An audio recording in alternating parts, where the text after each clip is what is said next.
السلام عليكم ورحمة الله وبركاته. أهلا بكم أبطال تانية ثانوي شعبة العلمي. أهلا بكم يا أبطال في جميع أنحاء الجمهورية. إن شاء الله النهاردة يا شباب هنحل اختر كتاب المعاصر على درس قانون نيوتن التاني. طبعا يا شباب الدرس ده الحمد لله شرحناه عندنا في القناة، فلو لسه ما سمعتش الشرح أو في أجزاء عندك واقعة في الدرس ده فروح اسمعه الأول، هتظبط الدنيا إن شاء الله بإذن الله. شرح وافي وكافي بجميع الأفكار، هيظبط لك الدنيا، هيروق لك على الكلام، هيظبط لك حته الوحدات عشان الوحدات فيها لخبطه شويه. وبعد كده ابقى تعالى اتفرج معايا على الفيديو ده، هنظبط بقى ايه التريكات الاخيره كده بتاع الدرس، هنحل الاختر مع بعض. تعالى كده سريعا عشان ما نضيعش وقت، نبتدي مع اول سؤال. بيقول لي ان الجسم الذي كتلته 5 كيلو جرام يكون مقدار وزنه ايه. طبعا يا شباب انا لو معايا الكتله ب5 كيلو جرام، فانا ممكن اروح اجيب الوزن بطريقتين وقلناهم في الفيديو. ان انا ممكن اقول لك ان الوزن على طول ب5 زي الكتله بالظبط، بس هتبقى ثقل كيلو جرام. او اقول لك ان الوزن عباره عن كاف دال، اللي هي الكتله بتاعت حضرتك في عجله الجاذبيه. طيب الكتله بكام؟ ب5 في عجله الجاذبيه اللي هي 9.8 فاقدر اقول له كده 5 في 9.8، يعني مثلا لا مؤاخذه نجيب الاله، اقول له 5 في 9.8، الكلام ده بيساوي 49. فاقدر اقول له 49، قلنا ساعتها لما اقول له كف د يبقى الوحده بتاعتي نيوتن. فانا معايا دلوقتي وحدتين للوزن او قوه او الوزن بطريقتين، 5 ثقل كيلو جرام او 49 نيوتن. اللي موجود معايا في الاختيارات 49 نيوتن، فكده زي الفل والدنيا تمام والدنيا رايقه. طيب تعالى كده نخش على سؤال رقم 2. لو انت برضو لسه ما فهمتش، وقال لك انا معايا برضو جسم كتلته 40 كيلو جرام، فالكتله بتاعتي ب 40 كيلو جرام. هو عايز الوزن، قلنا الوزن بنجيبه بطريقتين، يا اما هاخد نفس الكتله بالظبط، نفس الكتله بالظبط بس هتبقى ثقل كيلو جرام، او هنقول له ان الوزن عباره عن كاف د اللي هي الكتله في عجله الجاذبيه عشان يطلع لي وحده الوزن بالنيوتن. طيب الكتله معايا بكام؟ 40 كيلو جرام في عجله الجاذبيه 9.8، ف 40 في 9.8 ممكن اجيب الاله كده على طول، اقول له 40 في 9.8، الكلام ده هيطلع معايا كام؟ قال لك 392 نيوتن. طب ايه اللي معايا في الاختيارات؟ تعال نبص كده، هل معايا 392 نيوتن؟ لا ما عنديش 392 نيوتن، بس معايا 40 ثقل كيلو جرام اللي هو الاختيار ده. فلازم تبقى عارف الطريقتين يا معلم. طيب يلا بينا يلا بينا يا مستر. بيقول لك 3، سؤال 3، مقدار القوة الذي إذا أثرت أو التي إذا أثرت على جسم كتلته 50 كيلو جرام لإكسابه يعني أو أكسبته عجلة يعني زودته عجلة مقدارها 160 سنتيمتر لكل ثانية تربيع. قال لك بقى القوة دي بتساوي إيه؟ طبعا يا شباب القاف بتساوي كاف في جيم، فاقدر اقول له انت عايز تعرف القوه. طيب لو انت هتستخدم ان الكتله ب 50 كيلو جرام، 50 كيلو جرام، يبقى لازم تستخدم العجله الوحده الكبيره بتاعتها اللي هي متر لكل ثانيه تربيع. طب هو مديني 160 سنتيمتر لكل ثانيه تربيع، خلاص احول السنتيمتر للمتر. ازاي يا معلم؟ لما اقسم على 100. 100 ليه؟ لان المتر فيه 100 سنتي. طيب فبالتالي يا جماعه الناتج اللي هيطلع معايا، القوه اللي هتطلع معايا هتبقى بالنيوتن. فانا ممكن بمنتهى البساطه جدا امسك الاله بتاعتي، اقول له 50 في 160 على ال 100. 160 على ال 100 الكلام ده بكام يا مستر؟ قال لك الكلام ده ب 80، يبقى اقدر اقول له ان القوه بتاعتي 80 نيوتن. موجوده معايا في الاختيارات؟ اه موجوده معايا في الاختيارات. طيب لو انا مثلا حبيت ان انا اعوض الكتله بالجرام، يبقى العجله سنتيمتر لكل ثانيه تربيع زي ما انت شايفها بالظبط كده. فبالتالي القوه اللي هتطلع معايا هتبقى بالداين، الوحده الصغيره بتاعه القوه مش النيوتن. تمام تمام. طبعا احنا الكلام ده هرسناه في الفيديو بتاع الشرح اللي انا قلت لك عليه. طب يلا بينا يا صديقي يلا بينا يا مستر. دي بيقول لك انا معايا سبع ثقل جرام، بيساوي كام داين؟ طيب يعني انا عايز احول من الثقل جرام للداين. قلنا من الثقل كيلو جرام، عشان بس نراجع على الحته دي، من الثقل كيلو جرام للنيوتن، ما هو وحدة كبيرة عشان كيلو جرام يبقى تتحول لنيوتن، بضرب في 9.8 اللي هي وحدة العجلة الكبيرة. طيب من الثقل جرام للداين اللي هي وحدة القوة الصغيرة، ما هو ده كبير مع كبير وده صغير مع صغير، قال لك برضو بتضرب في عجلة الجاذبية بس الوحدة الصغيرة بتاعتها اللي هي 980. طب هنا هو عايز يحول من الثقل جرام للداين، يبقى هضرب في كام يا جماعة؟ 980. يبقى اقول له سبع في 980. يبقى اقول له كده 1 على 7 في كام؟ 980. طيب الكلام ده هيطلع معايا كام؟ هيطلع معايا 140. فاقول له 140 داين. يبقى السبع ثقل جرام ب 140 داين، وهو الاختيار ج. زي الفل وحاجه جميله جدا. طب تعال نخش على سؤال رقم 5. بيقول لي 147 نيوتن بكام ثقل كيلو جرام؟ ما انا لسه قايل لك يا باشا، لو هتحول من النيوتن للثقل كيلو جرام يبقى هتقسم على 9.8، هتقسم على عجله الجاذبيه بس الوحده الكبيره بتاعتها. يبقى هقسم ال 147 على ال 9.8 عشان احولها لثقل كيلو جرام. حلو الكلام، حلو الكلام يا معلم. يلا بينا. اقول له 147 على 9.8. الكلام ده بيساوي كام؟ قال لك بيساوي 15. يبقى 15 ثقل كيلو جرام، الاختيار ب. كلام لذيذ، بيتكلم بس معاك على الوحدات وبيدردش معاك في الحته ديت عشان ياكد عليك ان الوحدات مهمه يعني. طيب هو هنا عايز يحول من الداين للنيوتن. اتفقنا يا شباب ان النيوتن وحده القوه الكبيره فيها 10 اس 5 داين. طيب فمن النيوتن للداين بضرب في 10 اس 5، من الداين للنيوتن بقسم على 10 اس 5. بس دي الفكره كلها. فانا دلوقتي عايز احول من الداين للنيوتن، من الداين للنيوتن يبقى هقسم عشان من الصغير للكبير. طيب يبقى انا همسك الرقم ده اللي هو 9.8 في 10 اس 6، هقسمه على ال 10 اس 5 عشان احوله لايه يا مستر؟ عشان احوله لنيوتن. هيطلع معايا يا شباب ب 98. فاقدر اختار الاختيار ج. لو عملتها على الآلة تطلع معاك 98. طيب تعالى نبتدي نخش بقى على أسئلة أعلى سنة بسيطة يعني. سؤال رقم 7 بيقول لك يسير راكب دراجة كتلته هو والدراجة مع بعض 85 كيلو جرام. قال لك بعجلة منتظمة مقدارها 5 من 10 متر كل ثانية تربيع. فهو عايز القوة التي يستخدمها لإحداث هذه العجلة. يعني عايز القوة. طبعا يا شباب ده نيوتن أول ولا تاني؟ قلت لك بتعرف منين؟ لو معاك سرعه منتظمه اقصى سرعه، سرعه ثابته او الجسم ساكن، يبقى ساعتها نيوتن الاول، غير كده نيوتن الثاني. فهو ما جابش جمله من كل الجمل اللي انا قلتها، فده نيوتن الثاني. والقوه بتساوي ايه؟ القاف بيساوي كف في ج. زي الفل وعسل وجميل وقشطات. طيب هو عايز ايه؟ عايز القوه. فاقول له القوه بتساوي الكتله معايا 85 كيلو جرام. هقول له في العجله اللي معايا اللي هي 5 من 10. بس الكلام ده لو انا عملته هيطلع لي نيوتن، يبقى هيطلع لي نيوتن. لماذا؟ لان الكتله بالكيلو جرام والعجله بالمتر كل ثانيه تربيع، فيطلع معايا قوه بالوحده الكبيره اللي هي نيوتن. قلنا القوه دي بتطلع لي وحدتين بس، يا نيوتن يا داين. لا انا عايزها نيوتن عشان دي وحدات كبيره. طيب فانا اقول له ايه؟ معايا 85 مضروبه في 5 من 10. الكلام ده بكام؟ قال لك 85 على 2 يعني 42 ونص. فاقول له 42 ونص نيوتن. طيب فين 42 ونص؟ اهي. بس الدنيا لذيذه والدنيا جميله. تعال نخش على السؤال اللي بعديه. بيقول لي تسير سياره على طريق مهمل المقاومات، يعني مفيش مقاومه في الموضوع، بعجله مقدارها كام؟ 1.47 متر كل ثانيه تربيع. قال لك فاذا كان مقدار قوه المحرك 150 ثقل كيلو جرام. هو عايز كتله السياره. شباب طالما مفيش قوه غير قوه واحده بس اللي هي القاف، فاقدر من غير رسم على طول اقول له ان القاف بيساوي كف ج. القاف بيساوي كف ج، لان هو قال لي مهمل المقاومات يعني مفيش مقاومه. طيب اعملها ازاي بقى؟ ابدا اعوض. القوه معايا بكام؟ قال لك ان قوه المحرك ب 150 ثقل كيلو جرام. فاقدر اقول له ال 150 دي انا ما ينفعش اعوض بالثقل كيلو جرام. قوانين نيوتن يا باشا. قال لك انا قانوني وانا حر فيه. اما تيجي تعوض فيا تعوض يا بالنيوتن اللي هو انا، يا بالداين الوحده الصغيره بتاعتي اللي هو ابني يعني. تمام.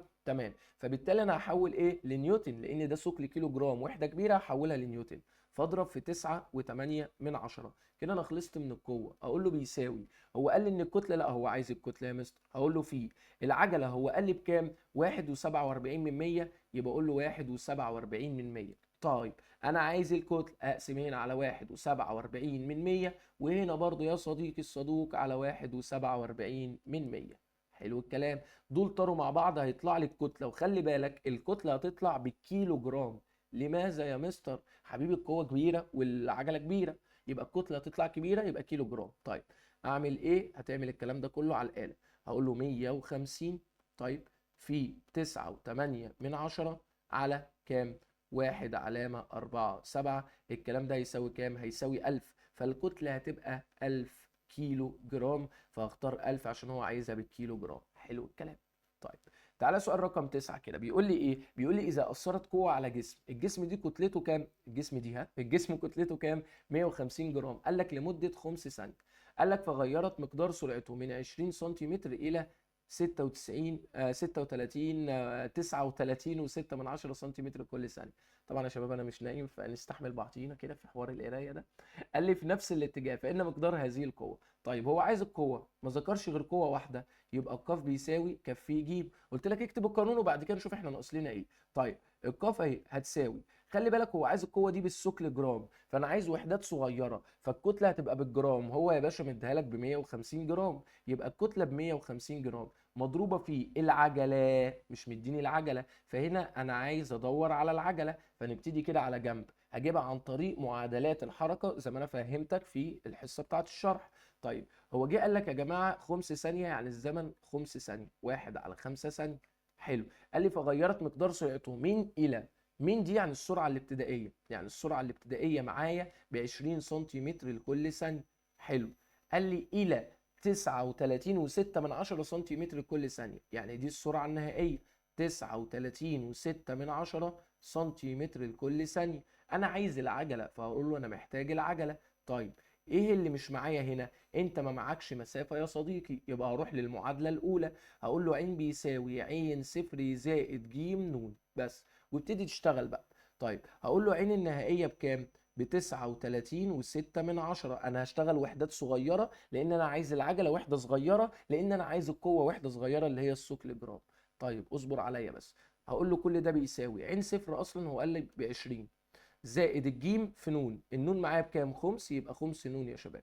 طيب انا هودي ده الناحيه الثانيه بعكس الاشاره واقسم على خمس عشان اعرف اطلع النون، فاقدر اقول له كده اهو، اجيب الاله بتاعتي، امسك الاله، اعمل شرطه كسر، هقول له انا معايا 39.6 من 10 موجب 20 هتروح الناحيه الثانيه سالب 20، كل ده مقسوم على الخمس لان انا عايز اعرف النون، فاقسم على خمس يبقى اقول له 1 على 5. طيب الكلام ده يطلع معايا 98، يبقى العجله العجله العجله، خلي بالك عشان احنا غلطنا هنا، دي خمس جيم مش خمس نون. سامعك يا اللي عمال تقول لي وتنادي عليا بس انت عارف بقى. هقول له الجيم عباره عن كام؟ 98 سنتيمتر لكل ثانيه تربيع. طبعا يا جماعه علم علوم يعني بيقف معاهم الكلام ده، اعملها شيفت كالك يساوي بالاكس هيطلع معاك 98 سنتيمتر لكل ثانيه تربيع. دي العجله بتاعتي خلاص، ده 98. فهطلع القوه، خلي بالك القوه اللي هتطلع معايا هتطلع معايا بالداين، احنا قلنا القوه هتطلع معايا بالنيوتن يا بالداين، وحدات صغيره يبقى هيطلع داين. فامسك الاله بتاعتي كده واضرب ال 150 في الكام يا شباب؟ ال 98.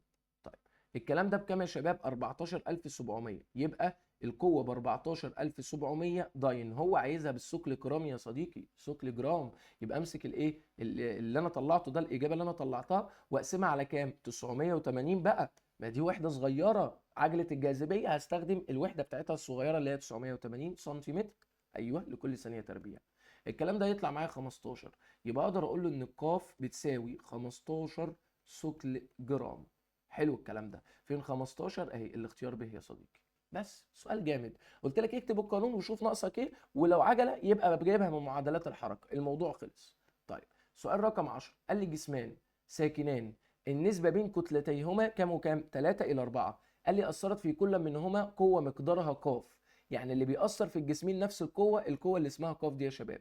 طيب فهو بيقول لي فإن النسبة بين عجلتي حركتيهما، بص يا شباب، طالما نفس القوة يبقى القاف بتساوي كاف جيم، قاف بتساوي كاف جيم، ده بالنسبة للجسم الأولاني، فأقول له ده واحد وده واحد. طيب وبرضه هتساوي كاف في جيم، ليه؟ يعني القوة التانية والجسم التاني، ده الجسم التاني وده الجسم التاني، ما هو نفس القوة يا جماعة مأثرة في الجسمين، فالقاف بتساوي كاف في جيم بتاعت الجسم الأول هي كاف في جيم بتاعت الجسم التاني، الأول فحطيت واحد واحد، التاني يبقى اتنين واتنين. طيب تعال نعمل حركه جميله قوي، فكك بقى من القاف دي خلاص انا مش محتاجها دلوقتي. هو عايز النسبه بين العجله، طيب فانا هقول له ايه؟ انا هقول له النسبه بين ج واحد الى ج 2، ج واحد الى ج 2 يعني ج واحد على ج 2. قلنا يا جماعه واحنا صغنطاطين شويه لما تروح ما ترجعش وايدك فاضيه، فاقول له ده عباره عن كاف 2 على كاف 1، يبقى كاف 2 على كاف 1.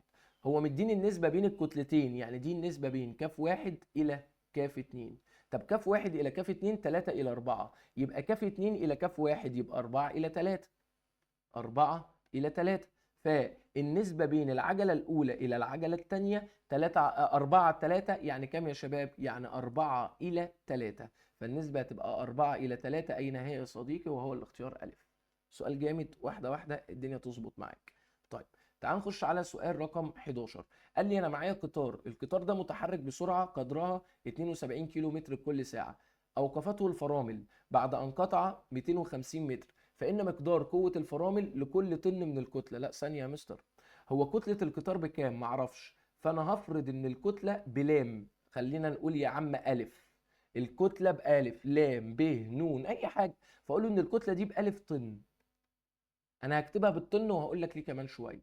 طيب أنت دلوقتي لو معاك قطار يا شباب، فالقطار أهو تمام ماشي بإيه؟ بقوة، صح؟ صح. بس هو قال لي اوقفته الفرامل، فلما بتدوس على الفرامل اكيد مش هتفضل دايس على البنزين، يعني مفيش قوه، صح ولا لا؟ فبالتالي القطار ماشي هنا ومفيش قوه.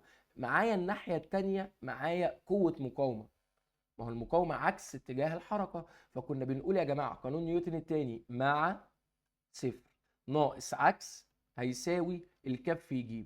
فبالتالي الصفر ده كنا بنقول ملوش لازمه. يبقى يا جماعه ده قانون نيوتن الثاني، ان سالب م بيساوي كف ج. عشان اجيب الميم اللي هو عايزها لازما يبقى معايا الكاف، انا فرضتها ان هي بألف طن فيعتبر معايا. لازما يبقى معايا الجيم، انا مش معايا الجيم، فرحله البحث عن الجيم منين؟ من معادلات الحركه يا صديقي، خلاص انت عرفت. طيب هو قال لك قطار متحرك بسرعه قدرها 72 كيلو متر كل ساعه، يعني ده السرعه الابتدائيه بتاعه القطار اللي كان بدأ بيها الموضوع قبل ما يدوس الفرامل.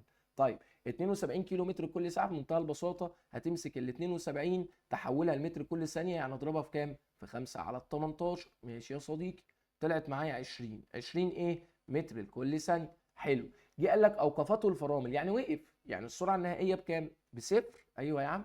قال لي بعد ان قطع كام؟ 250 متر، يعني المسافة ب 250 متر. حلو، أنا محتاج العجلة يا صديقي.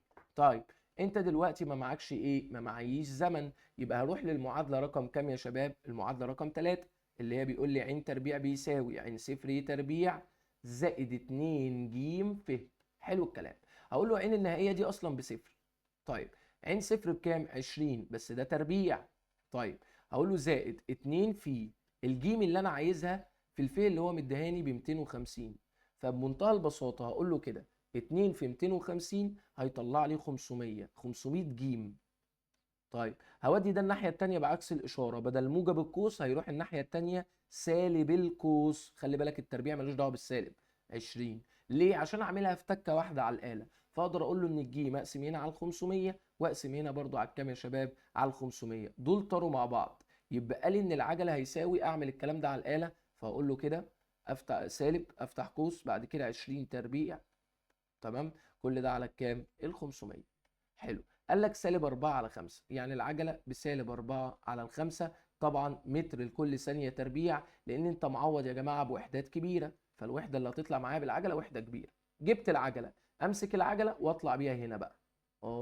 ابدا بقى اشوف قوه المقاومه اللي هو عايزها. تعالى كده نقرا للسؤال ده، نطلع للسؤال ده كده.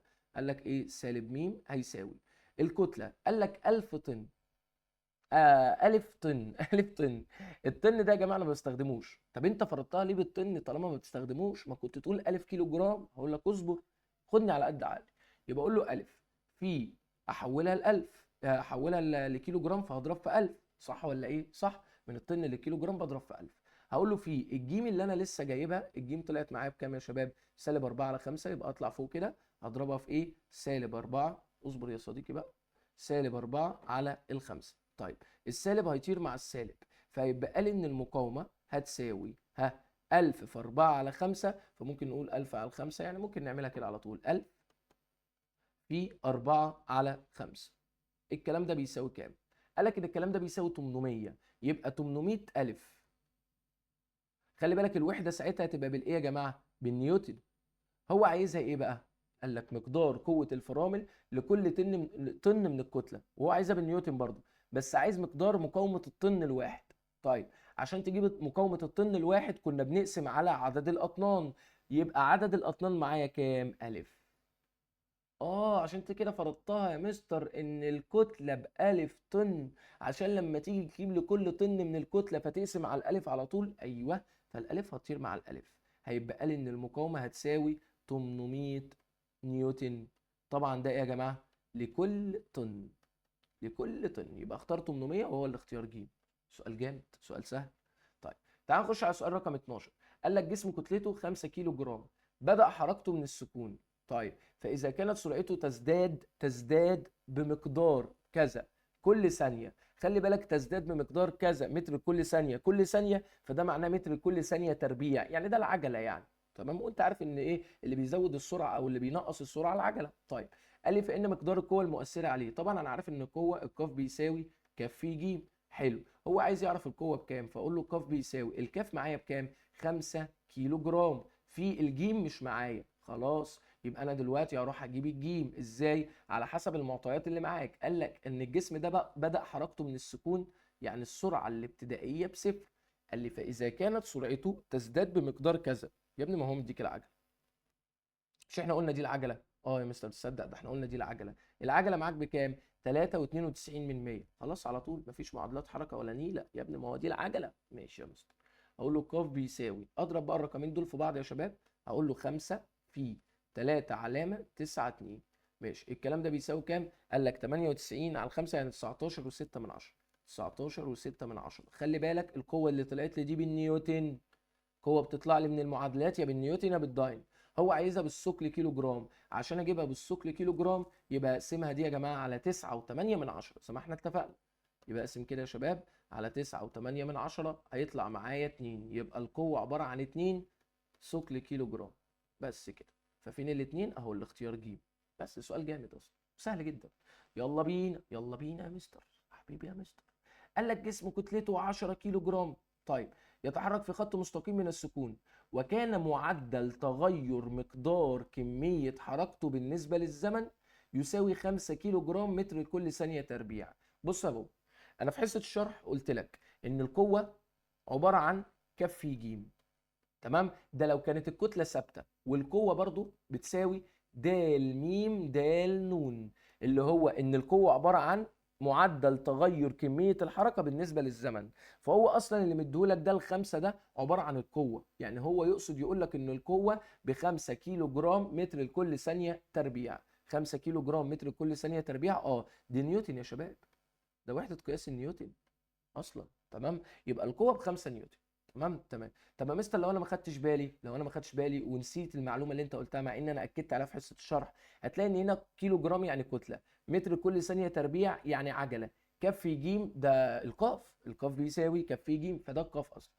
قال لي فان سرعه هذا الجسم بعد 6 ثواني من بدء الحركه تساوي قد ايه؟ بصوا يا شباب، انا راح اقول له ان القاف بيساوي كف ج زي ما احنا اتفقنا من شويه، والقاف معايا ب5. هقول له بيساوي الكاف اللي هي معايا ب10 الجيم، فاقدر من خلال العلاقه دي اطلع الجيم اللي انا اقسم هنا على 10 واقسم هنا على 10. دول طاروا مع بعض يطلع لي ان الجيم هيساوي 5 على 10 فيها النص، يبقى الجيم عباره عن نص متر لكل ثانيه تربيع. تمام زي الفل يا مستر يا جميل. انت عايز ايه بقى؟ هو عايز سرعه الجسم بعد 6 ثواني. طب تعالى نكتب المعطيات، اكيد الكلام ده معادلات حركه. قال لي جسم كتلته كذا يتحرك في خط مستقيم من السكون، يعني السرعه الابتدائيه بتساوي صفر. حلو. وقال عايز سرعة الجسم، يبقى عايز السرعة النهائية بعد كام ثانية؟ قال لك بعد 6 ثوان. يبقى الزمن 6 ثواني. طيب وانت لسه مطلع العجلة يا باشا بكام؟ نص متر كل ثانية تربيع. خلاص هتعرف تجيب السرعة. هنا انت ما معكش مسافة، فهستخدم القانون الاول من معادلات الحركة. الله ينور عليك يا صديقي.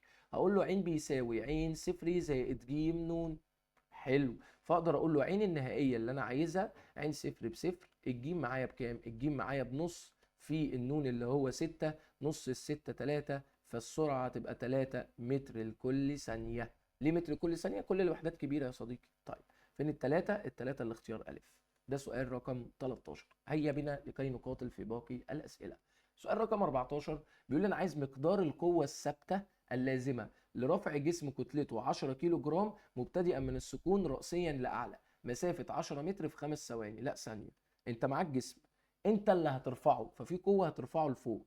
طيب والجسم هيتحرك لأعلى. طيب أي جسم يا جماعة أو أي حاجة ليها وزن الأسفل، الوزن قلنا كاف د على طول، اللي هو الكتلة في عجلة الجاذبية، قلت لك في الشرح هنكتبها كده على طول.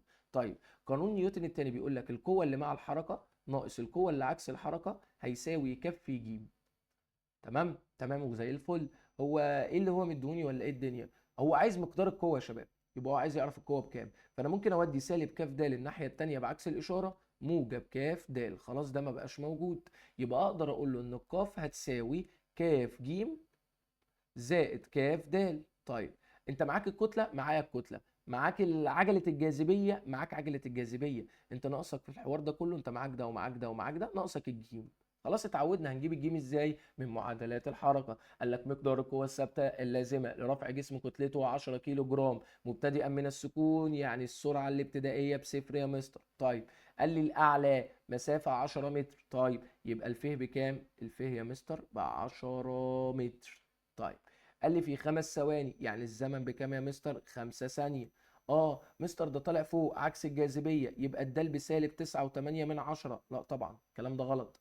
ده مش سقوط حر. سقوط حر يا جماعة لما يبقى طالع او نازل من غير قوة هي اللي بتطلعه او هي اللي بتنزله، فبالتالي الكلام ده غلط. انا معيش العجلة دي. تمام تمام. تعالى بقى نبتدي نشتغل. نشتغل ايه؟ ما انا هنا محتاج ايه؟ محتاج العجلة. يبقى انا عايز اعرف العجلة بكام بس. طب الكلام ده اجيبه منين؟ يلا ده انت معاك مسافة وزمن. قلت لك لو معاك مسافة وزمن بنستخدم القانون التاني اللي هو بيقول لك ايه؟ ان ف بتساوي عين صفر ن زائد نص ج ن تربيع. اه انا افتكرت يا مستر صح، انت قلت كده. طب الف بكام؟ ب 10. هقول له بيساوي عين صفر بصفر، فصفر في اي حاجة بصفر. هقول له نص في الجيم اللي انا عايزها في النون تربيع. النون بخمسة، 5 تربيع بكام؟ 25 بس. نص ال 25 يعني ممكن اعمل حركه جامده قوي. ايه هي؟ مش انت عايز الجيم؟ اه يا مستر. يبقى اقسم هنا على الارقام اللي انت مش عايزها، لان ده ضرب وعكس الضرب القسمه.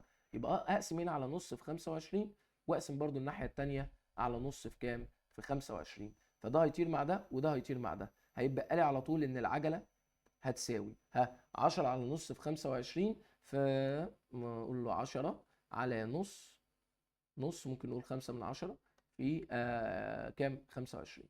طيب الكلام ده بكام؟ هيطلع معايا 4/5. يعني العجلة هتطلع معايا 4/5 متر لكل ثانية تربيع. بس أنا كده جبت العجلة.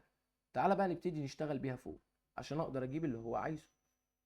طب هو عايز ايه؟ كان عايز القوه، فاقدر اقول له ان القوه او القاف بتساوي الكتله اللي هي 10 كيلو جرام في العجله اللي انا لسه جايبها 4/5 زائد الكتله اللي هي 10 في الدال اللي هي 9.8. فالقوه بالتالي لو جيت عملتها على الاله هتطلعها لي بالنيوتن. طب هو عايزها بالايه؟ بالنيوتن. حلو زي الفل، ده سهل عليا الدنيا. طيب امسك بقى الاله وابدا احسب الكلام ده. اقول له 10 في 4/5، 10 في 4/5 زائد 10 في 9.8. الكلام ده بيساوي كام؟ قال لك 106. 106 يبقى القاف بتساوي 106 نيوتن. فين ال 106؟ الاختيار جيم يا قلبي. بس كده، ده سؤال رقم 14. سؤال سهل. تعالى كده نخش على سؤال رقم 15. قال لي سيارة كتلتها 2 طن. تعالى يا عم نطلع المعطيات على طول. يبقى الكتلة عبارة عن 2000 كيلو جرام. انا ما بشتغلش بالطن، يا بالجرام يا بالكيلو جرام. قال لي تتحرك على طريق افقي اذا كان مقدار قوه محرك السياره 2000 نيوتن، يعني القاف بتساوي 2000 نيوتن. حلو الكلام. قال لك ومقدار قوه المقاومه لحركتها 500 نيوتن، يعني الميم اللي هي المقاومه هتساوي كام؟ 500 نيوتن. طب انت عايز ايه؟ جه قال لك فان الزمن اللازم. طالما عايز زمن يا شباب يبقى انا هجيبها من معادلات الحركه. تعالى كده بمنتهى البساطه. لو انت معاك سياره تتحرك مثلا ناحيه اليمين، ففي قوه هي اللي بتحركها ناحيه اليمين، وجاب سيره مقاومه، فالمقاومه عكس الحركه هتبقى الناحيه الثانيه. اطبق نيوتن الثاني لان هو ما ذكرش ولا لفظ من نيوتن الاول. طيب هقول له مع اللي هي قاف ناقص عكس اللي هو ميم هيساوي الكاف في الجيم. حلو. طيب انت معاك كل حاجه على فكره. القاف معاك ب 2000 نيوتن، طيب ناقص الميم معاك ب 500 نيوتن. هقول له بيساوي الكتله معاك ب 2000 كيلو جرام في الجيم. فمن خلال كده اقدر اجيب الجيم عن طريق اللي انا اقسم هنا على 2000 واقسم هنا برضه يا شباب على كام؟ على 2000. فدول طاروا مع بعض. هيبقى لي ان الجيم بقى هيساوي، اعمل الكلام ده كله على الاله يا صديقي. فامسك الاله هقول له انا معايا 2000 ناقص 500، ايوه، على ال 2000. الكلام ده بيساوي كام؟ قال لك بيساوي 3/4. يعني العجله بكام يا شباب؟ ب 3/4 متر لكل ثانيه تربيع. حلو يا صديقي. طيب ماذا سنفعل؟ قال لك اريد الزمن. طيب يعني انت عايز الزمن. يبقى انا اقول له انا عايز الزمن. قال لك اللازم لتغيير مقدار سرعه السياره من الى، يعني دي السرعه الابتدائيه بكام بقى؟ السرعه الابتدائيه 5 متر كل ثانيه، الى يعني دي السرعه النهائيه، قال لك ان السرعه النهائيه ب 11 متر لكل ثانيه. بس زي الفل يا صديقي. دلوقتي انت عايز ايه؟ عايز زمن وما معكش مسافه، يبقى روح للمعادله الاولى على طول. برافو عليك يا اللي قلت معادله اولى. هقول له ع بيساوي ع صفر زائد ج ن. طيب مستر عايز زمن، ماشي يا عم، عوض واحده واحده. ع النهائيه ب 11، هقول له بيساوي ع صفر ب 5 زائد الجيم اللي انا لسه جايبها 3 على 4 في ن. فانا عايز النون. ممكن اودي ده الناحيه الثانيه بعكس الاشاره واقسم على 3 على 4 على طول. يبقى النون هتساوي، امسك الاله بتاعتي، ركز معايا يا قلبي. هقول له ايه؟ اطلع بس حته سنه فوق كده. اقول له انا معايا 11، اما يروح لها الناحيه الثانيه يبقى ناقص 5، في الاخر ده راح، فده مضروب في النون، اقسم عليه هنا وهنا فاقسم على 3 على 4. او شيفت كالك يساوي، هيطلع لي بالاكس طبعا الايه النون بيساوي كام. طبعا النون طلعت معايا 8، يبقى اقول له النون 8 ثانيه. اطلع لفوق كده، انت كنت عايز ايه؟ قال لك انا عايز الزمن، فاقول له 8 ثواني. بس كده، موضوع بسيط جدا. طيب سؤال رقم 16 بيقول لي يتحرك قطار في خط مستقيم بسرعه ما، وعند استخدام الفرامل توقف القطار عن الحركه بعد ان قطع مسافه 250 متر ثانيه. يعني توقف القطار عن الحركه يعني السرعه النهائيه بصفر. حلو الكلام. بعد ان قطع مسافه قد ايه يا جماعه؟ قال لك 250 متر. لذيذ. طيب قال لي فاذا كان مقدار المقاومه لحركه القطار 800 نيوتن لكل طن من كتله القطار، فان مقدار سرعته عند بدء استخدام الفرامل. طيب شباب انا معيش الكتله اصلا، فانا برضو هفرض ان الكتله بألف طن. ليه؟ لان هو مديني اصلا 800 نيوتن لكل طن من الكتله، وانا معيش كتله القطار. فالمفروض عشان اجيب المقاومه الكليه اضرب المقاومه بتاعه الطن الواحد في عدد الاطنان، فيطلع لي مقاومه الاطنان كلها اللي هي المقاومه الكليه. طيب مستر بس تعالى نرسم عشان عايز افهم الموضوع ده. حبيب قلبي انت معاك القطار اهو من الاخر، هو كان بيتحرك. طيب وفي ثانيه، في لحظه من اللحظات انا عملت ايه؟ عند استخدام الفرامل بدات المساله اللي هو عايز نحسب الكلام عندها، فبالتالي مفيش قوه، بس هو فضل ماشي كده عكس اتجاه الحركه، بحط المقاومه، فبنقول مع مفيش ناقص عكس هيساوي ايه يا شباب؟ كف ج. فدي العلاقه بتاعتي بتاعت نيوتن الثاني اللي هستخدمها. طيب هو كان عايز ايه؟ عايز مقدار سرعته عند بدء استخدام الفرامل. بص يا صديقي انا هعمل حركه جامده قوي. ايه هي؟ انا هاجي هنا وابتدي اشتغل، هقول له ايه؟ سالب ميم، سالب ميم ثانيه. سالب ميم ايه يا مستر؟ ما انا معايا الميم، ما هو قال لي ان الميم ب 800 نيوتن لكل طن من الكتله. طيب يبقى سالب 800 في لكل طن من الكتله، يبقى هضرب في عدد الاطنان اللي هو الف. طيب هقول له بيساوي الكاف معايا بكام؟ الكاف معايا بالف. انا فرضت ان الكتله بالف، بس الف بس لا، انا بعوض يا جماعه في قانون نيوتن الثاني بالكيلو جرام. الف دي انا فرضتها طن، انا ضربتها هنا في الف عشان ده نيوتن لكل طن، فانا عايز اجيب المقاومه الكليه، فبقت ايه يا جماعه؟ المقاومه بتاعت الطن الواحد في عدد الاطنان. انما هنا الكتله هنا المفروض تبقى بالكيلو جرام، فانت قلت الف طن يبقى تضرب الالف في 1000 عشان تحولها لكيلو جرام. طيب في جيم، الجيم دي انا ممكن اجيبها. طبعا الالف هيطير مع الالف، انا هقسم هنا على 1000 واقسم هنا برضو على كام يا شباب؟ على 1000. دول طاروا مع بعض، هيبقى لي ان الجيم هيساوي سالب 800 على 1000. بس بمنتهى البساطه كده امسك الاله واقول له ايه يا شباب؟ سالب 800 على 1000. الكلام ده بيساوي كام؟ قال لك سالب 4 على 5. بس كده، ده دي العجله بتاعتي. طيب هو انا هجيب العجله ليه؟ هتفيدني بايه؟ طبعا متر كل ثانيه تربيع.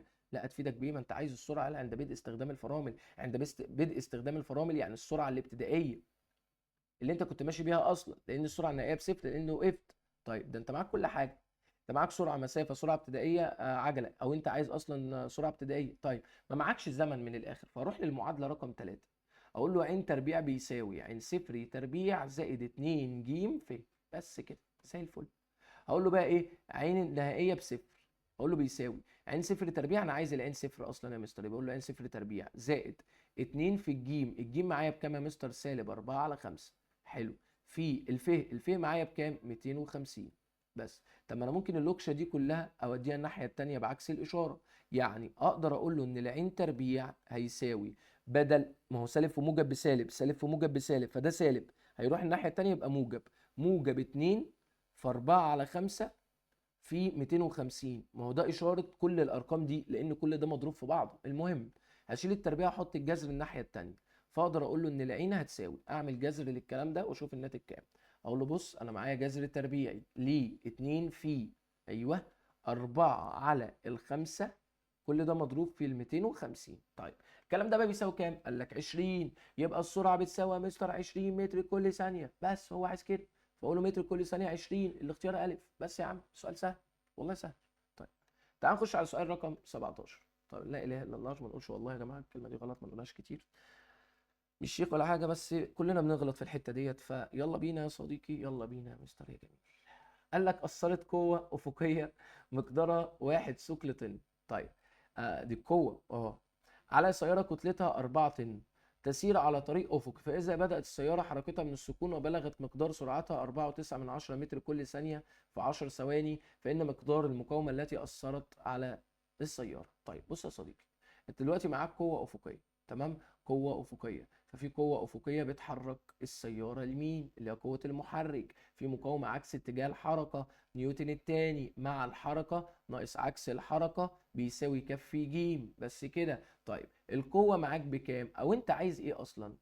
يعني أنا عايز مقدار المقاومة يا مستر من الآخر. طب ما أنا ممكن أعمل حركة جامدة، إيه هي؟ أودي ق الناحية التانية تبقى سالب ق، فده ما بقاش موجود، فيبقى لي سالب م هيساوي ك ج ناقص القاف. حلو حلو. طب ما انا ممكن اطير السالب هنا، بس لو طيرت السالب هنا هتغير الاشارات كلها، فيبقى م بتساوي سالب ك ج زائد ق. فاهم الفكره؟ طيب انت دلوقتي عايز المقاومه، هقول له بيساوي السالب اهو، الكاف قال لك الكتله 4 طن، 4 طن يعني 4000 كيلو يا شباب. طيب في الجيم، مفيش جيم، ايوه ما هو مديك معطيات عشان جيبها معادلات الحركه بقى هنشوفها دلوقتي، زائد القاف، هو مديني القاف بكام؟ جه قال لي ان القوه الافقيه دي مقدارها 1 ثقل طن.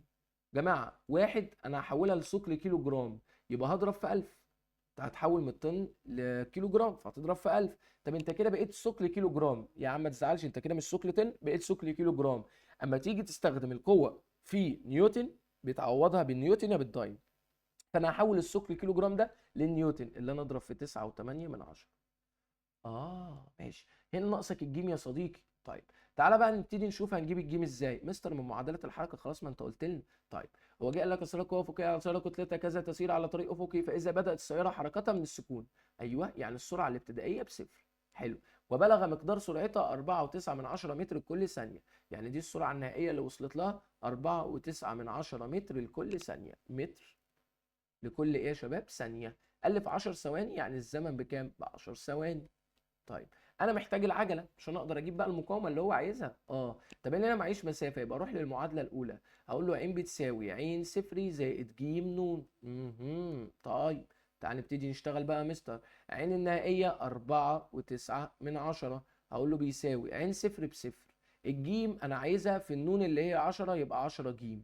حلو الكلام. لو قسمت هنا على 10 وقسمت هنا على 10، دول طاروا مع بعض هيطلع لي الجيم على طول 4.9 على 10 يعني 49%. تعال نعملها. 4.9 على 10 هيطلع لي كام يا جماعة؟ كام؟ 49% زي ما احنا اتفقنا. 49% متر لكل ثانية تربيع. طبعا دوس اس دي هيطلع لك نفس الرقم يعني. تمام تمام. المهم هجيب العجلة وابدأ احطها هنا، يبقى 49 من 100 بس، واعمل الكلام ده كله على الآلة، هيطلع لي المقاومة اللي هو عايزها. طيب خلي بالك المقاومة اللي هتطلع معايا دي هتطلع معايا بالنيوتن، واحنا متفقين على كده. هقول له ايه؟ سالب 4000، اصبر يا، سالب 4000، طيب في 49 من 100، حلو الكلام، زائد 1 في 1000، تمام، في 9.8 بكام بقى؟ قال لك 7840. 7840، خلي بالك ده بالنيوتن، دي المقاومة بالنيوتن، هو عايزها بالثقل كيلو جرام. خلاص اقسم على 9.8 يا عم، ما تعصبش نفسك. اقسم على 9.8 هيطلع لي 800، يعني المقاومة دي ب 800. 800 ايه يا جماعة؟ ثقل كيلو جرام. بس كده. فين ال 800؟ الاختيار دي. سؤال جامد سهل. تعال نخش على سؤال رقم 18. بيقول لك صندوق كتلته 100 كيلو جرام. حلو الكلام. قال لك يرفع رأسيا لأعلى بحبل بعجلة منتظمة قدرها كذا، فإن مقدار قوة الشد في الحبل مع إهمال المقاومة، فبالتالي يا شباب، بالتالي إيه؟ لا أصبر، أنت معاك دلوقتي، معاك إيه؟ صندوق، أنت عايز ترفعه إيه؟ لأعلى، تمام، فالقوة اللي هترفعه لأعلى طيب فيتحرك لاعلى. طيب ففي تحت وزن، اوعى تنسى كاف دال. صح يا مستر، كنت هنساها. وكنا بنقول مع ناقص عكس هيساوي كفي جيم. هو عايز على فكرة مقدار القوة، فهودي ده الناحية التانية بعكس الإشارة يبقى موجب كاف دال. فده أنا مش عايزه خلاص. يبقى أقدر أقول له إن القاف هتساوي كاف جيم زائد كاف دال. طيب إيه اللي مش معاك؟ أنت معاك الكتلة، ومعاك الكتلة، ومعاك الدال، ومعاك العجلة. طب ما أنت عايز إيه تاني؟ خلاص مفيش حاجة تانية، صح ولا إيه؟ صح. أنت فين العجلة؟ فين العجلة؟ قال لك عجله منتظمه قدرها كذا. خلاص يا عم روح عوض على طول. ياه بالسرعه دي. هقول له الكاف بتساوي الكاف 100 كيلو، يبقى اقول له 100 في العجله. هو قال لك 25 سنتيمتر كل ثانيه تربيع، لا انا هقسمها على 100 عشان احول السنتي للمتر، فيبقى 25 من 100 متر لكل ثانيه تربيع. طيب يبقى اقول له ايه؟ 25 من 100. ده كده الكاف في الجيم زائد الكاف برضو اللي هي 100 كيلو في الدال اللي هي عجلة الجاذبية 9.8. اقدر اعمل الكلام ده على الآلة، هيطلع لي القوة بالنيوتن. حلو. يبقى اقول له 100 في 25 من 100. طيب زائد 100 حلو في 9.8. اوكي يا صديقي، اوكي يا حبيبي، طلع معايا 1005. يبقى 1005 نيوتن. طب انت عايزها بايه؟ قال لك انا عايزها بالنيوتن. بس يا صديقي يبقى نيوتن اختيار ج 1005 بس. طيب تعال نخش على سؤال رقم 19 يا صديقي. تعالى يا حبيبي. قال لي ايه يا مستر؟ اثرت قوه مقدارها 20 نيوتن ويصنع اتجاهها زاويه حاده جيبها 3/5 مع الراس الى اسفل على جسم كتلته 2 كيلو جرام موضوع على نضد افقي املس، فان مقدار عجله الجسم الناشئه عن هذا التاثير. لا افقه شيء يا مستر على اللي انت بتقوله. اي نعم. تعالى نرسم. انا معايا نضد افقي، يعني ترابيزه يعني افقيه، مستوى افقي يعني يا جماعه. معايا هنا الايه؟ الجسم. تمام. انا هعمل ايه؟ المحاور بتاعتي. المحاور بتاعتي حرف الزائد اللي احنا عارفينه من الترم الاولاني من الاستاتيكا يعني. طيب هو فين القوه؟ الناس بقى تيجي تتلخبط في القوه هنا. هو جه قال لك ايه؟ اثرت قوه مقدارها 20 نيوتن. طيب اثرت ازاي؟ افقيه ولا تميل على الافقي ولا كده ولا كده؟ قال لك يصنع اتجاهها زاويه حاده جيبها 3/5 مع الراس الى اسفل. يعني القوه بدل ما هي كده لا هتبقى نازله لتحت. قال لك مع الراس الى اسفل، فبالتالي انا هعمل القوه كده يا شباب. فالقوه هتبقى نازله كده الى اسفل. انت ليه طولتها كده يا مستر؟ القوه عشان نازله كده، فالقوه نازله كده. طيب فين بقى الزاويه اللي بيصنعها؟ قال لك مع الراس. دي مع الافقي؟ لا هو مع الراس. خلي بالك السيتا دي هي السيتا دي، لان ده يعتبر القوه اهي، فهو يصنعها مع الراس، فالزاويه هي يا شباب اللي هو بيقول لك عليه. طيب ممكن بقى نمسح الجزء اللي فوق على فكره، احنا مش محتاجينه. مش محتاجينه عشان بس ايه ما نبوظش الدنيا، انا مش محتاج ده. طيب خلاص دي اللي يعتبر الفكره، القوه نازله كده، بس كنت لازم اعملها لك كده من الاول عشان تفهمها. طب القوه دي مقدارها كام؟ 20 يا مستر. طيب القوه المايله بنحللها، احللها الواحده قبلها وواحده بعدها، اللي قريب من الزاويه يبقى 20 جتا زاويه، صح؟ واللي بعيد عن الزاويه يبقى 20 جا زاويه. طيب خلاص القوه دي انا حللتها. طيب اتفقنا هنا يا شباب في الوزن. الوزن اللي هو عباره عن كاف د. طيب لفوق رد الفعل. طب في حاجه هنا؟ هل في مقاومه؟ هل جاب لي سيره اي حاجه؟ لا، عشان هو قال لي املس مفيش مقاومه، فانا مش هحط حاجه هنا. طيب هو الجسم هيتحرك ازاي؟ يعني انت بتاثر كده على الجسم فكده يتحرك كده، بتزقه كده بتزقه كده فيتزق كده، صح ولا ايه؟ فبالتالي الحركه هتبقى كده. طيب هو عايز مقدار عجله الجسم الناشئه عن هذا التاثير. حبيب قلبي انت هتعمل حركه جامده قوي. ايه هي؟ قانون نيوتن الثاني. بجد والله؟ والله. اقول له مع الحركه اللي هو 20 جا سيتا ناقص عكس الحركه، مفيش حاجه اصلا عكس الحركه، هقول له بيساوي كف ج بس. طب انت اهو 20 في الجا سيتا، هو قال لك زاويه حاده جيبها 3/5، يبقى الجيب ب 3/5. طيب هقول له بيساوي الكتله، هو قال لك كام الكتله؟ قال لك كتلته 2 كيلو جرام. حلو في الجيم. طيب فانا عايز الجيم اقسم هنا على الاثنين واقسم هنا على الاثنين، طاروا مع بعض هيبقى لي الجيم هيساوي 20 على 2 فيها ال 10، 10 على 5 فيها الاثنين، 2 في 3 ب6، او اعملها على الاله فتطلع معاك الستة الجيم قصدي ب6 متر كل ثانيه تربيع. بس كده. بس كده يا بابا. فين بقى؟ هو عايز العجله 6 سنتيمتر قصدي 6 متر كل ثانيه ايه يا جماعه تربيع. طيب سؤال جامد وسؤال سهل برضه. تعال نخش على سؤال رقم 20. قال لي سقط جسم كتلته 150 كيلو جرام من ارتفاع 140 سم على كومة من الرمل فغاص فيها فإذا كان مقدار مقاومة الرمل تساوي 2250 ثقل كيلو جرام، فإن المسافة التي يغوصها الجسم في الرمل. بص يا بابا، السؤال ده نفس السؤال ده احنا قلناه في حصة الشرح بتاعتنا. انت معاك دلوقتي جسم سقط ونزل على كومة رمل، فبالتالي هتروح تعمل كده، هتروح تعمل كومة الرمل دي بس مش اكتر يعني.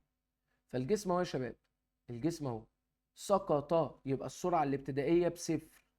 اسمعني بس، نازل لتحت من ارتفاع كام؟ قال لك من ارتفاع 140 سنتي. 140 ايه يا جماعه؟ سنتي. حلو، انت هتسيبها بالسنتي؟ اه هسيبها بالسنتي، كمل بس معايا. طيب وانت نازل مع الجاذبيه ولا عكس الجاذبيه؟ مع الجاذبيه، يبقى 980 سنتيمتر كل ثانيه تربيع. مش معنى هنا قلت مع الجاذبيه وعكس الجاذبيه، هنا مفيش قوه، ده الجسم هو اللي سقط، فسقوط حر، فاهم؟ فبالتالي عجله الجاذبيه اللي بتتحكم معايا. انا بقى هنا محتاج اجيب السرعه النهائيه قبل الدخول للرمل، ما هو ده الرمل. ليه؟ لأن السرعة النهائية قبل الرمل هي السرعة الابتدائية بعد الرمل. طيب حلو حلو حلو. طب تعالى كده قبل الرمل نبتدي نشتغل، أنا كده هقول له قبل الرمل. طيب هبتدي بقى أجيب السرعة النهائية. طبعا أنت هنا ما معكش زمن، يبقى روح للمعادلة الثالثة. يبقى أقول له عين تربيع هتساوي عين صفر تربيع زائد 2 ج ف. وابتدي اشتغل بقى. أنا عايز العين النهائية، فهشيل التربيع وأحط جذر الناحية التانية على طول.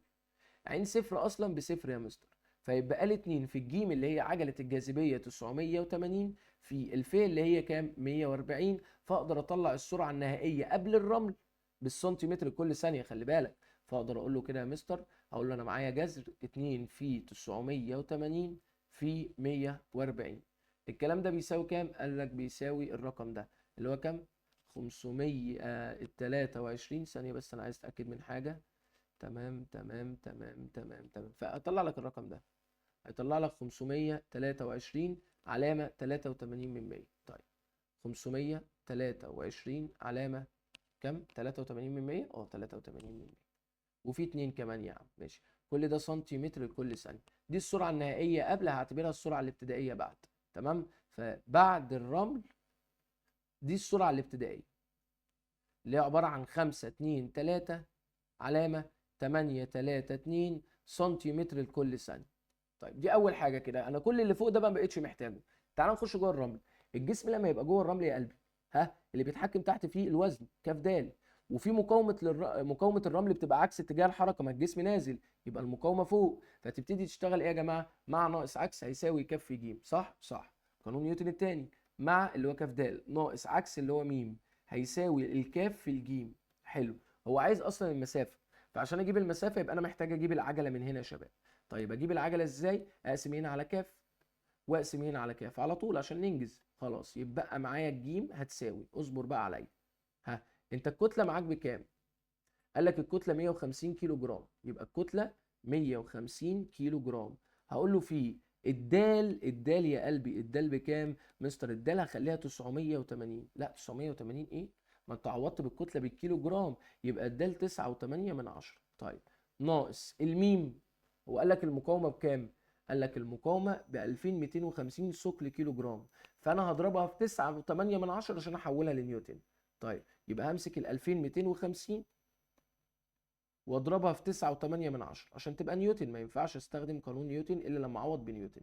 كل ده على الكتله اللي انا لسه قايل لك عليها ب 150 كيلو جرام. فاقدر اقول له ان العجله هتساوي، اعمل الكلام ده بقى على الاله يا صديقي، هقول له ايه؟ 150 في 9.8 من 10 ناقص 2250.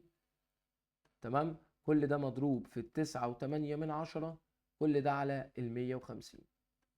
طيب الكلام ده بيساوي كام؟ قال لك سالب 686 على 5. 686 على 5.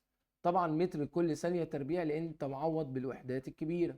طيب طب يا مستر العجلة جوه الرملة بالرقم اللي أنت قلت عليه ده، طب ثانية تيجي نحوله للسنتي يا مستر في الآخر، معلش نحوله للسنتي نضرب في 100، صح؟ صح. يبقى هضرب الرقم ده في 100، هيطلع معايا كام يا جماعة؟ سالب 13720. يبقى سالب 13720. طبعا هيبقى سنتيمتر كل ثانية تربيع. انت ليه عملت كده؟ عشان يبقى الوحدات كلها صغيرة. ليه عايزها صغيرة؟ لان هو طالبها بالسنتيمتر، عايز المسافة بالسنتيمتر. طيب ده كده السرعة الابتدائية. خلي بالك لما تخش جوه الرمل يا جماعة السرعة النهائية هتبقى بصفر عشان هو هيسكن جوه. هو عايز المسافه، خلاص انت معادلات حركه يا باشا. طيب فتعالى بس نعمل كده عشان ما نتلخبطش. عشان ايه ما الدنيا ما تبص معانا. طيب انت هنا بالنسبه للمعطيات هنا انت ما معكش زمن، يبقى اروح للمعادله الثالثه اقول له عين تربيع هيساوي عين صفر تربيع زائد 2 ج ف. طيب حلو الكلام. عين النهائيه بصفر اقول له بيساوي عين صفر تربيع. خلي بالك انا كنت ممكن اعمل حركه رايقه قوي، ايه هي؟ مش العين كانت بتساوي جذر الكلام ده اللي هو طلع لي الرقم الغريب ده؟ طب ما انا ممكن اقول له ان العين تربيع هيساوي واشيل الجذر بقى الناحيه التانيه، يعني اشيله من هنا. صح ولا انا غلطان؟ ما انا شلت التربيع حطيت الجذر، يبقى انا لو عايز التربيع اشيل الجذر. يبقى ده عباره عن ايه؟ ده كده عباره عن 2 في 980 في 140. عشان الرقم ده بس مش حاسه يعني مضايقني الصراحه، هقول له زائد الاتنين في الجيم. الجيم طلعت معايا بكام؟ احنا لسه قايلين الجيم يا مستر سالب 13720 سم. سالب 13720 سم. طيب وبعدين في ف، انا عايز الفيه بقى. صح صح. ممكن اعمل الحته دي كلها بالاكس، يعني ممكن امسك الاله كده اقول له صفر يساوي، تمام، افتح قوس كده اقول له 2 في 980 في 140 واقوم قافل القوس اقول له زائد 2 في سالب كام 13720. طيب كل ده مضروب في الاكس اللي انا عايزها اللي هي الفيه يعني. شيفت كالكي يساوي، عشان بس يا جماعه اخواتنا علم علوم ما يتضايقوش مننا. طلعت معانا 10، يعني المسافه هتطلع معايا 10. 10 ايه؟ اكيد سنتي، ما انت مستخدم وحدات صغيره. طيب هو قال لي ايه؟ 10 سنتي، يعني الجسم هيغوص مسافه 10 سنتي. لو تهت مني اسمعها تاني. سؤال حلو، سؤال حلو، جميل جميل، سهل والله سهل، ما خدناش حاجه جديده يعني.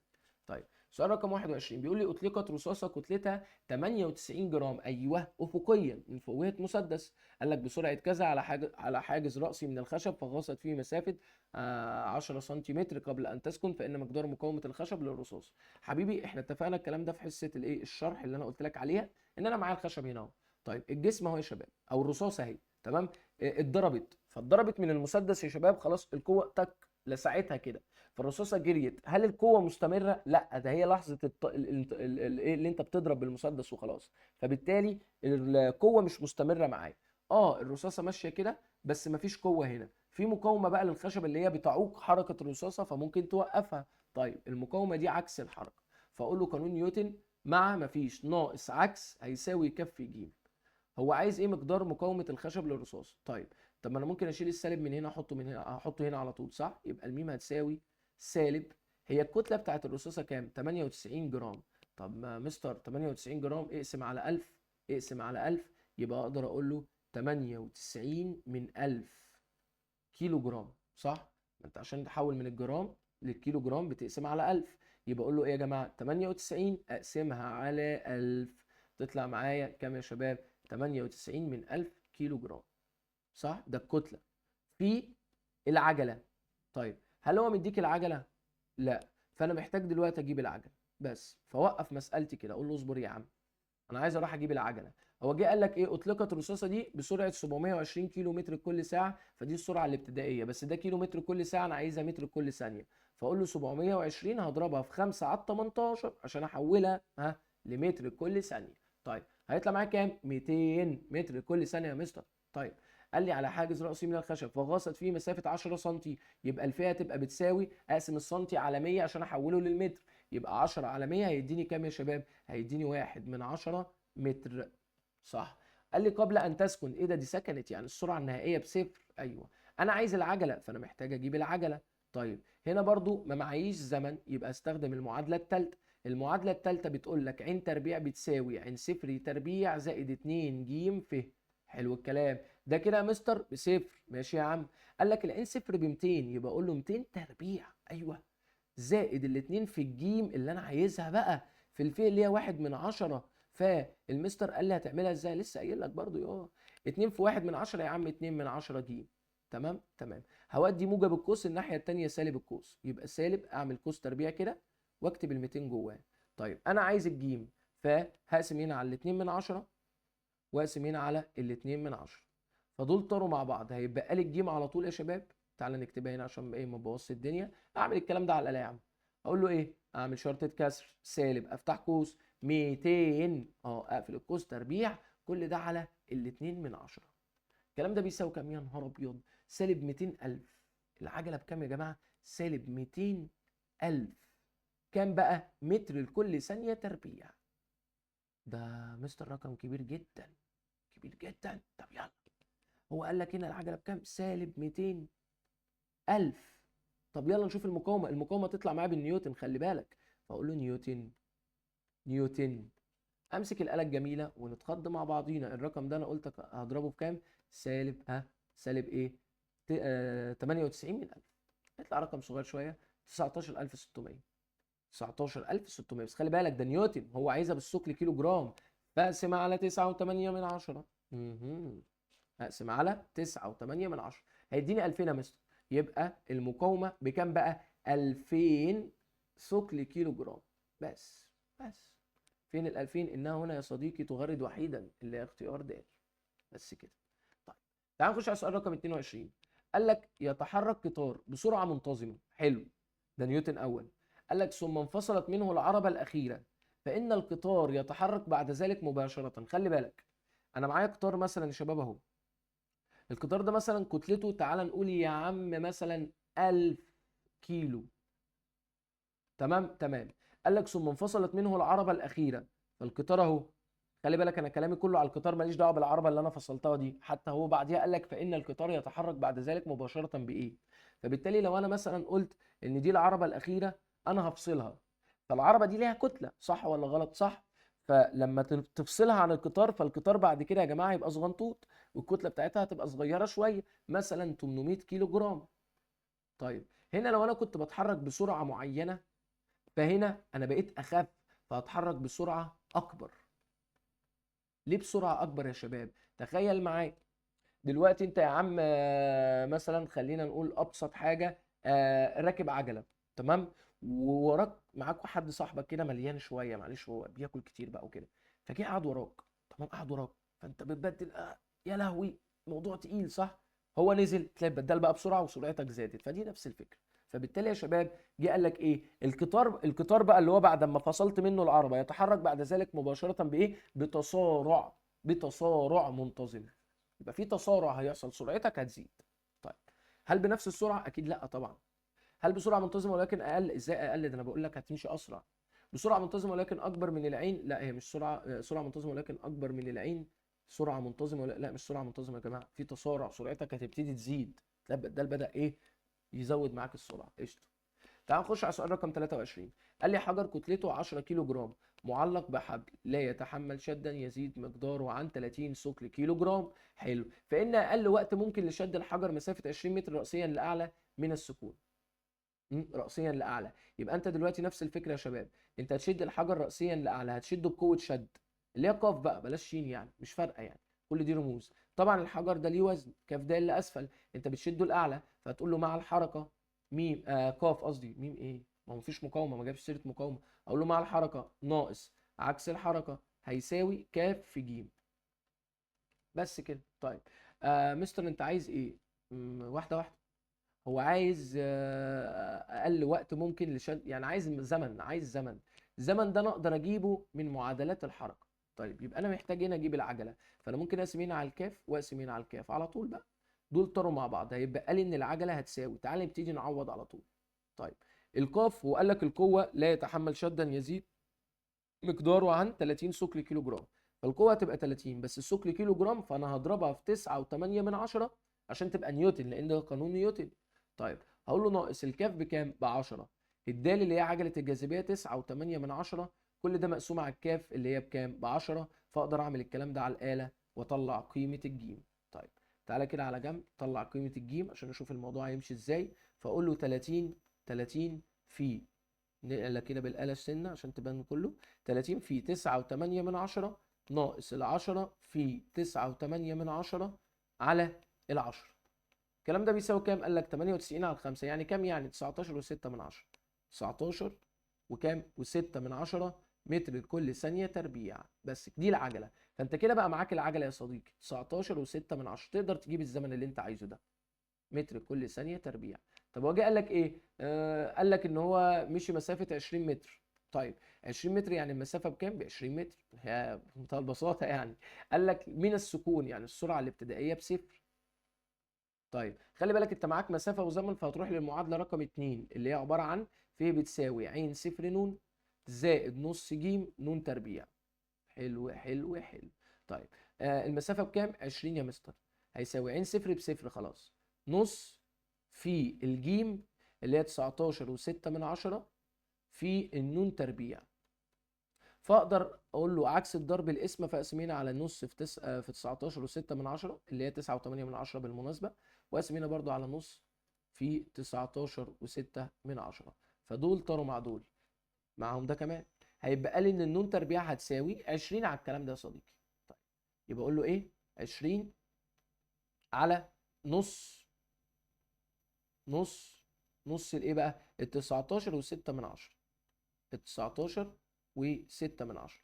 الكلام ده يطلع معايا 100 على 49. خليها 100 على 49، اوعى اوعى. 100 على 49. طيب انا عايز اشيل التربيع احط الجذر، ما تقوليش موجب او سالب، ده زمن ياض، مفيش زمن بالسالب. جذر ال 100 10، جذر ال 49 7، يبقى 10 على 7، يبقى 10 على 7 ثانيه. بس كده، موضوع جامد. طيب تعال نخش على سؤال رقم 24. قال لي جسم كتلته كاف كيلو جرام. خلي بالك بس الجسم نازل لتحت ففيه وزن، معلش بس الحته دي ايه بتضايقني. طيب وقبل ما اكمل برضو يا مستر، مع ناقص عكس بيساوي كاف في ج، مع اللي هو كاف د ناقص عكس هيساوي كاف في ج. يا عم ثانيه ثانيه، ما تستعجلش. تستعجل ليه؟ هو في مقاومه؟ هشوف. فاقرا السؤال. قال لك جسم كتلته كاف كيلو جرام. قال لك يتحرك راسيا لاسفل بعجله مقدارها كذا تحت تاثير قوه رفع الاعلى مقدارها 10 ثقل كيلو جرام، ومقاومه مقدار، قال لا في مقاومه، المقاومه عكس الحركه، انت نازل لتحت يبقى المقاومه لفوق، فما تستعجلش. اقول له عايز اعرف الكاف بيساوي كام. يا عم ثانيه، ما انا هقول له مع اللي هو كاف د ناقص عكس، يبقى ناقص الميم وناقص القاف كمان، ما هو ناقص كل اللي عكس، ايوه بيساوي كاف في ج. انت عايز الكاف صح؟ صح. طيب اجيبها ازاي؟ بص بقى يا صديقي، دلوقتي معاك الكاف انت عايزها في الدال اللي هي 9.8 من 10 ناقص الميم، هو قال لي المقاومه دي مقدارها 10 نيوتن، يا سهل عليا الدنيا. اقول له ناقص القاف قال لي قوه رفع الاعلى مقدارها 10 ثقل كيلو جرام، لا هتبقى 10 في 9.8 من 10. طيب هقول له كل ده بيساوي الكاف اللي انا عايزها في الجيم، هو قال لك العجله مقدارها 1 متر كل ثانيه. طبعا واحد في كاف بيديك نفس الموضوع اللي هو الكاف. فانا ممكن على طول بالاكس عشان ما نضيعش وقت بقى، يلا على طول. طبعا احنا عارفين ازاي بنتعامل معاها، بس يلا ننجز. اقول له اكس هتساوي اللي هي الكاف هتساوي، تمام. ابدا بقى اقول له ايه؟ اكس في 9.8 من 10، تمام، ناقص ال10 ناقص ال10 في 9.8 من 10. بس كده. شيفت كالك يساوي شيفت كالك يساوي هيطلع لك 12 علامه 27 27 27. ممكن تعمل كده تلغي خالص تدوس انسر يساوي، هيطلع لك الرقم على طول جاهز 135 على 11. اين هي؟ الاختيار الف يا صديقي. يبقى اقدر اقول له ان الكاف هتبقى 135 على 11، وخلي بالك كيلو جرام لان انت معوض بكل الوحدات كبيره هنا، فانت تمام وفي السيف سايد يا صديقي. تعال نخش على سؤال رقم 25. قال لك اثرت قوه مقاديرها او مقدارها ق، يعني انت في قوه واحده اثرت في كام جسم؟ في 3 اجسام مختلفه. لسه حالين نفس السؤال. قال لي كتلتهما، يعني كل كتله من الجسم هتبقى كاف واحد وكاف اتنين وكاف تلاته. فاذا اكسبت الكتل الثلاثه عجلات مقاديرها 4 ج و3 ج و6 ج على الترتيب. اصبر اصبر اصبر اصبر. انا معايا نفس القوه صح؟ صح. في ال3 اجسام صح؟ صح. القاف بيساوي كاف في ج، والقاف بيساوي كاف في ج، والقاف بيساوي كاف في ج. انت ليه عملت كده يا عم؟ انا عملت كده عشان اقول لك ان ده بتاع الجسم الاول، ده بتاع الجسم الثاني، ده بتاع الجسم الثالث، وعايز اقول لك يا حبيب قلبي ان هي قوه واحده، فبالتالي كل دول بيساووا بعض. طيب انا ممكن اعمل حركه جامده. ايه هي يا مستر؟ مش هو قال لك ان العجله الاولى ب 4 ج؟ فانا ممكن اقول له ده كده عباره عن 4 ج كاف واحد. طيب هقول له بيساوي العجله الثانيه ب 3 ج، يبقى 3 ج. انا بشيل يا جماعه الجيمات، شلت ج 2 حط مكانها 3 ج كاف 2. هقول له بيساوي هشيل ج 3 واحط قيمتها يبقى 6 ج كاف 3. حلو الكلام. ايه رايك نقسم على ج على ج على ج؟ ما هي موجوده في كله. طب ايه رايك نقسم على الاربعه على الثلاثه على السته؟ احنا عايزين نقسم على رقم بحيث ان هو يطير لي ال3 ارقام دول. فانا هدور على رقم يقبل القسم على الثلاثه، مش على الثلاثه اللي هو رقم 3، لا يقبل القسم على ال3 ارقام في نفس الوقت. هتلاقي ال 12 على الاربعه ينفع، 12 على الثلاثه ينفع، و12 على السته ينفع. فاقسم هنا على ال 12 واقسم هنا على ال 12 واقسم هنا على ال 12. ماشي، يبقى لي كاف واحد. انت بتقسم من تحت لفوق، يبقى الناتج تكتبه تحت. 12 على الاربعه فيها التلاته. حلو، بيساوي كاف 2. 12 على التلاته فيها الاربعه. حلو، اقول له بيساوي كاف 3. طيب 12 على الستة فيها الاثنين. هو عايز النسبة بين كاف 1 إلى كاف 2 إلى كاف 3. كاف 1 إلى كاف 2 إلى كاف 3 هتبقى كام بقى يا جماعة؟ 3 إلى 4 إلى 2. فين 3 إلى 4 إلى 2؟ أهو الاختيار ده، الاختيار الأخير أصلا. طيب سؤال جامد بس لسه واخدين فكرته يعني. طيب تعال نخش على سؤال رقم 26. قال لك تحرك جسمين كتلتيهما كام؟ كاف 1 وكاف 2، حيث الكاف 1 أكبر من الكاف 2. حاضر. قال لك من نفس نقطة البداية بنفس السرعة الابتدائية ضد مقاومة ثابتة م، حتى توقف بعد قطع مسافتين فيه 1 وفيه 2 على الترتيب، فإن إيه؟ بص يا شباب، هو عايز يعرف هل في واحد بتساوي فيه 2؟ هل في واحد أكبر من فيه 2؟ هل في واحد أصغر من فيه 2؟ بص يا شباب، أنت معاك كتلتين. أنت معاك كتلة إيه وكتلة إيه؟ بمنتهى البساطة بس عشان ننجز الموضوع ده. طيب لو أنت هتحرك الجسمين دول، تمام؟ فالجسم ده بيتحرك كده والجسم ده بيتحرك كده، عنده مقاومة عكس الحركة وعنده مقاومة نفس عكس الحركة. خلي بالك إن المقاومة زي المقاومة، تمام؟ المقاومة زي المقاومة، قال لك ضد مقاومة ثابتة. بس خلي بالك الكتلة غير الكتلة. لو أنا قلت مثلا إن دي كاف 1 ودي كاف 2، هو انهي الاكبر يا جماعه؟ كاف 1. قال لك كاف 1 اكبر من كاف 2. طب تعالى كده نقول مثلا ان الميم هيساوي كاف في جي، اللي هو القوه بقى، سالب ميم هيساوي كاف في جي، اللي هي ميم يعني القوه هتساوي كاف في جي، وهنا برضو الميم هتساوي كاف في جي. طيب انا عايزك بس تعرف لي حاجه بمنتهى البساطه، بعيدا عن كل الرغي اللي احنا عايزين نعمله ده. تعالى يا عم فكك من كل الحبشتكنات دي. تعالى يعني بالعقل. انت معاك نفس المقاومه، الكتله كاف 1 تمام، اتقل من الكتله كاف 2. تمام، فانا معايا حد تخين. تمام، حد تخين اهو وحد رفيع. خلينا نعمل حد رفيع يا عم. حد رفيع، انت بتشده هنا مثلا وبتشده هنا، بتشد بنفس الطريقه بنفس القوه. فالحد التخين ده لما تيجي تشده يعني هيتحرك مسافه اقل، لان انت بتشد فبيتحرك بالراحه. انما ده كتلته قليله، فلما تشد هيتحرك مسافه اكبر لان انت هتشده اسرع. فبالتالي طالما كاف 1 اكبر من كاف 2، فالمسافه اللي هيتحركها كاف 1 انا اسميها فيه 1، والمسافه اللي هيتحركها كاف 2 اسميها فيه 2. قلنا فيه 1 هتبقى اصغر، فيه 1 هتبقى اصغر من فيه 2، لان ده حد تخين فانت عمال بتزقه بالعافيه، فبالتالي المسافه اللي هتحركها صغيره. انما هنا حط رفيع، فلما تيجي تزقها تزقه مسافه اكبر، فبالتالي في 2 اكبر من في 1 او في 1 اصغر من في 2. فاختار الاختيار ب، بعيدا بقى عن ارقام او اي حاجه عشان الدنيا تبقى مظبوطه معاك. تمام كده يا شباب. تعال نخش على سؤال رقم 27. بيقول لي اذا كانت م هي مقدار مقاومه الهواء وقذف جسم رأسيا لاعلى حتى وصل لاقصى ارتفاع بعد زمن ن 1، ثم عاد لنقطه القذف مره اخرى، تمام، بعد زمن ن 2، فإن هو عايز يعرف الكلام ده. طيب انت دلوقتي معاك ايه يا جماعه؟ معاك الارض اهو، قذفت الجسم الاعلى هيطلع لاقصى ارتفاع وينزل تاني. قال لك لما وصل لاقصى ارتفاع اهو، حتى وصل لاقصى ارتفاع مشي زمن ن 1. طيب ولما جه عاد من اقصى ارتفاع لحد تاني الارض عدى ن 2. ايه ده يا مستر، هو زمن الصعود زي زمن الهبوط صح ولا ايه؟ لا صح. لا غلط طبعا، لان في مقاومه يا شباب، في مقاومه. هناك في السقوط الحر ما كانش فيه مقاومه، فماشي كان زمن الصعود زي زمن الهبوط. هنا في مقاومه، فبالتالي زمن الصعود مش زي زمن الهبوط. طيب عايزين نعرف بقى. بص يا صديقي، هو انت دلوقتي انت معاك الجسم اهو، وهو طالع والجسم اهو هو نازل، ده وهو طالع وده وهو نازل. عايزين نحسبها برضو بالمنطق وبالعقل. قال لك ميم هي مقدار مقاومه الهواء. لو انت بتقذف الجسم الاعلى يا شباب، فبالتالي مفيش حاجه فوق، انت خلاص قذفته، مفيش قوه، ده جسم ما عندوش محرك يعني. تمام، عندك تحت الوزن اللي هو الكاف د، وكمان المقاومه بتاعت الهواء اللي هو قال لك عليها، قال لك ميم هي مقدار المقاومه، فالمقاومه برضو لتحت. تمام، تعالى بقى واحنا طالعين وهننزل تاني بقى. دلوقتي واحنا نازلين يا صديقي انت معاك كاف د اهي، تمام، ومعاك المقاومه عكس الحركه لفوق. طيب انا عايز اقارن ما بين الزمنين بمنتهى العقل كده ومنتهى اللطافه والشياكه عشان بس ما نوجعش دماغنا. طيب وانت طالع لفوق يا شباب، انت معاك حاجتين عمالين يزقوك لتحت، المقاومه والوزن. المقاومه والوزن، المقاومه والوزن، ركز في الحته دي. فانت هتوصل لاقصى ارتفاع، هتوصل لاقصى ارتفاع اسرع.